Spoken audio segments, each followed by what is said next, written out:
And now, ladies and gentlemen, we're back in business with the showdown between the Warriors of Chaos, who shall be led by the mighty dragon ogre, Kolek Suneater. And today, my friends, we face off against the Knights of Caledor, who shall be led by Felcon and Imric the Dragon Tamer. So I guess we're about to find out if he can tame this wild dragon ogre. As far as my build goes, here in the front line, or I should say vanguard, it's going to be two groups of the Marauder Horsemen with throwing axes.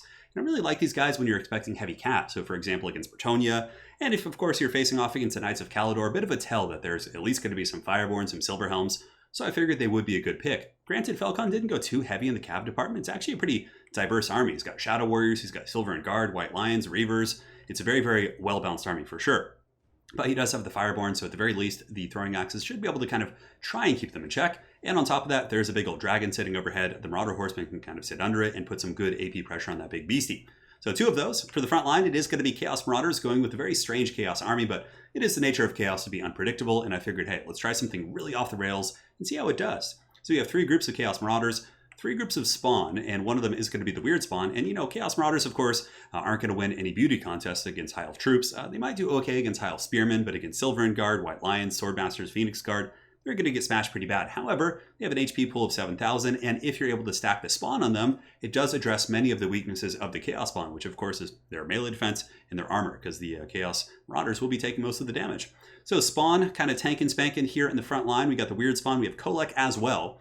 Kolek's pretty good against High Elves, a bit of a missile magnet, but if you're facing Star Dragons, Phoenixes, Arcane Phoenixes, Dragon Princes, you name it. This guy, anti-large, armor piercing, he can get in there and he can go balls deep for sure. And yeah, Kolek's been one of my favorite characters since the launch of Warhammer 1. Aside from that, a couple chariots as well, so just in case Felcon went with like a net build, like Sisters of Avalorn in the back line, hammering down any sort of archers really, having a couple of Chaos Chariots is super essential. So we have two of those, and they should be relatively useful against the Shadow Warriors, and even against the infantry if I can punch them through the front line.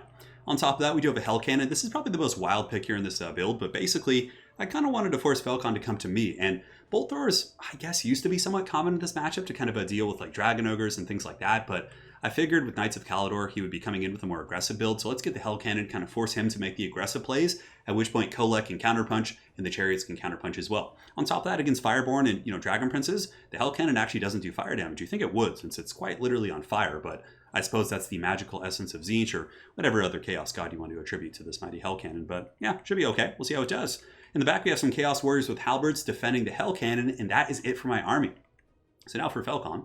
Two groups of Shadow Warriors, which I would imagine he's using them as a countermeasure against Marauder Horsemen. With 180 range, they should be able to outclass the Marauder Horsemen. And of course, Shadow Warriors have okay combat stats in melee, so if I try and dive them with like Hounds or Horsemen, they should hold their own. He's got Imric up on his big old Star Dragon. He's got the Dragon Horn, and it looks like the Lance as well, and the Lord of Dragons, so certainly a very hard-hitting character. Got to watch out for his Alpha Strikes. Two Silver and Guard in the front, which will actually be super good, because Silver and Guard with 75 armor will mitigate a lot of the incoming damage from Marauders as well as Spawn, and they have anti-large to kind of poke back against the Spawn. I really like the pick of the Silver and Guard here. Two White Lions, couple basic Spearmen on the flanks, a Mage of Life, because again, if you have Imric and Dragon Princes, you better be bringing healing for sure to really maximize your value on those guys. And some Reavers. That's pretty much it. Let's get the show on the road, guys, and see if Imric can tame the mighty Dragon Ogre. So the first Hell Cannon shot coming in, ripping off 6 models here. The White Lions, quite happy about that initial engagement, but from here, when the Dragon Princes come out in the Fireborn, I'm going to be switching the Hell Cannon on them 100%.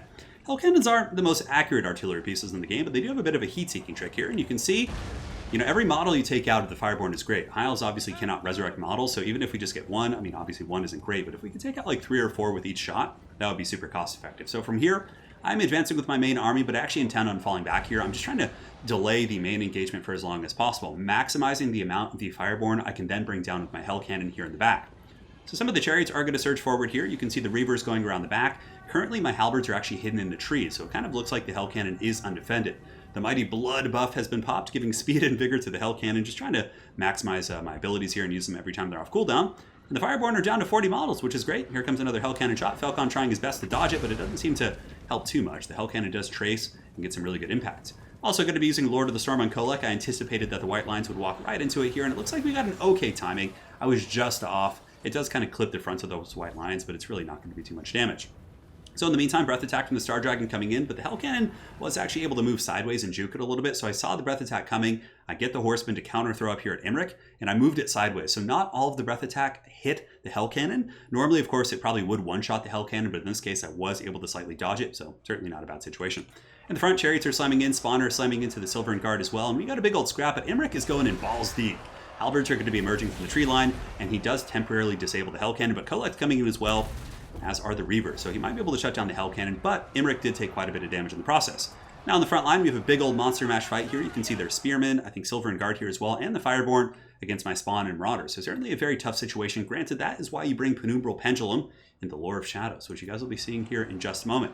And other frontline fights, honestly, the Marauders and Spawn doing good, but here comes a huge Pendulum, brutal damage going down, just wrecking the Silver Guard, Fireborn, and Spearmen, and that's suddenly going to allow me to probably win this engagement right here. As far as the other fights go, Weird Spawn are sundering the armor of the White Lions and doing great DPS, and you can see the White Lions are definitely being outclassed by this kind of composition right here. And some of the Chariots have gotten into the front line. Of course, the Fireborn took a huge amount of damage from that Pendulum, but Falcon does a good job pulling them back and rerouting them into my Chaos Chariots, and should be able to potentially shut down the Chariots for now.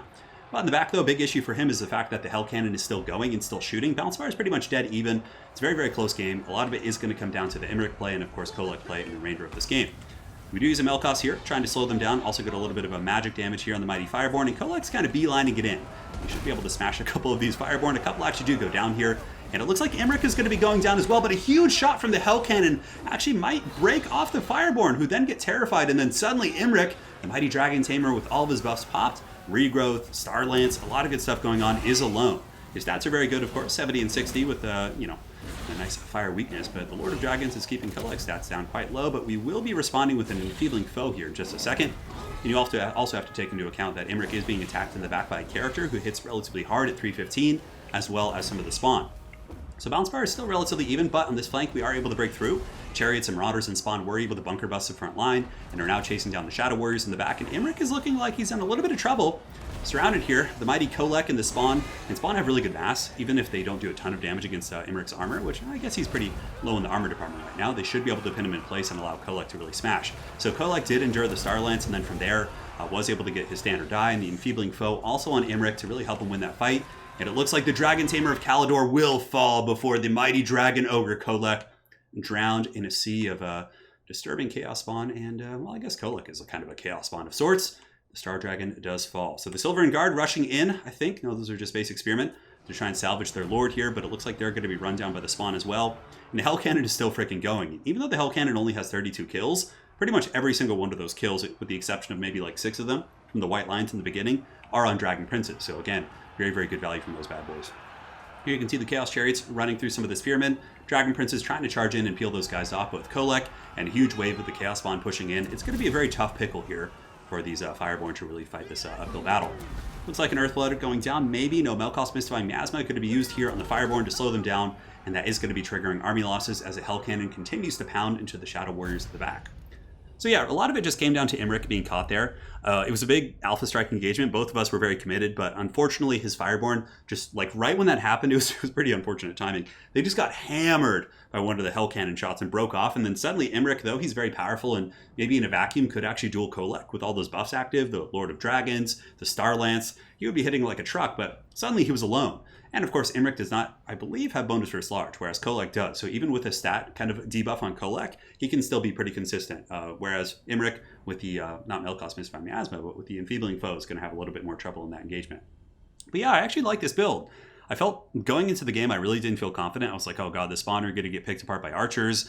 It's going to be rough, but you know, you have a lot of different threats, right? The Hell Cannon can pound archers like Sisters and Elite Troops, and Phoenix Guard. The Chaos Marauders stacked with Spawn can pretty much mulch a lot of the high frontline choices. In the Chaos Chariots, though, I wasn't super effective with both of them. He actually did a really good job shutting down one of them early in the game. They were able to punch through the front line and really get into the back and butter the bread of those Shadow Warriors at some point. But really, a lot of the stuff was kind of just tertiary when you compare it to Kolek Sun Eater versus Imric. A lot of those engagements did favor Kolek. Imric landing on the, and really committing heavily. He used a breath attack and dove in on the Hell Cannon in the very beginning of the battle and wasn't able to get it. And Kolek did, 30-40% damage there. He pulls back up, he heals up with the regrowth, comes back in for another engagement, and the Winds of Magic just didn't really pay off, right? All the regrowths going into Imric, whereas my Winds of Magic with the Pendulums was doing massive damage in the front line. Melkos were also doing huge damage and slow against Fireborn. But yeah, it really just came down to the Imric engagements. I do think Imric's really good.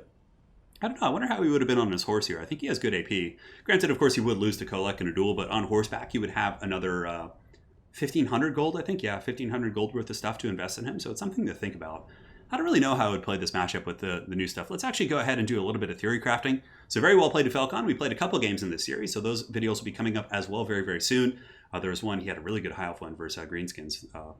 Running it back, it was very, very fun for sure. So now let's go ahead and jump over and take a look at a high elf build. So well played to Falcon, and we'll see you guys in just a moment as we jump on over to the custom battle screen. All right, so here we are. Let's go high elves. So if you're gonna go with Imric, obviously, like, if you're playing competitive, and Falcon and I discussed this during the game, if you're still, Alarielle is probably still the best choice there, like just getting the single entities and really abusing the healing on her. But let's go ahead and see what Imric on horseback can do. Yeah, 420, he still has most of his good buffs here. The Star Lance is quite cool as well. He only, I mean, 2,000 is still really expensive for a horse character, but his combat stats are still quite good. Aside from that, I do like the white lines for sure. I like a couple Silver and Guard. I really did actually like his front line quite a bit. You could even go with like a whole front line of Silver and Guard. Huh. So maybe we do this and then get a couple war lines as well. Because the war lines will be able to mulch the infantry, like the Marauders, pretty well. And the Silver and Guard will hold very well against Spawn. The only parts of his front line that really broke badly were where the white lines were fighting. And of course Pendulums, but aside from that. So Imric is here. If you want to get Fireborn are a pretty cool unit. I guess if you're going for the whole, you know, Dragon Prince thing, that's going to be pretty solid. A couple of Reaver Archers, maybe to counter the Marauder Horsemen with throwing axes. Now you also don't have a breath attack to really wreck the Hell Cannon, I guess, is one of the bigger issues. So if you were going to go for a caster, you probably want to go for a regrowth caster still. It's just to heal up like the Dragon Princes and Imric and things like that. So you probably cut all these. Get the regrowth. Probably don't need the items too much. And then just put her on horseback so she can keep up with the important engagements. And yeah, obviously there's like probably more competitive high elves, like I said, are going to be using like Alarielle with a bunch of like dragon single entities and really just kind of playing the elite game. But again, I'm trying to kind of go in the vein of Imric. So yeah, Imric will benefit the war lines with his Warhorn plus the Fireborn as well. Do we want any Reaver Archers? Reaver Archers might not be bad actually, because they can be kind of a dual purpose aggressive unit. They counter the Marauder Horsemen and they can also shoot at Spawn relatively effectively. And from here, do we want to get like a Hell Cannon or something? Not a Hell Cannon, but a Bolt Thrower. Could be interesting to play that like counterpunch game. I really do like the war lines too.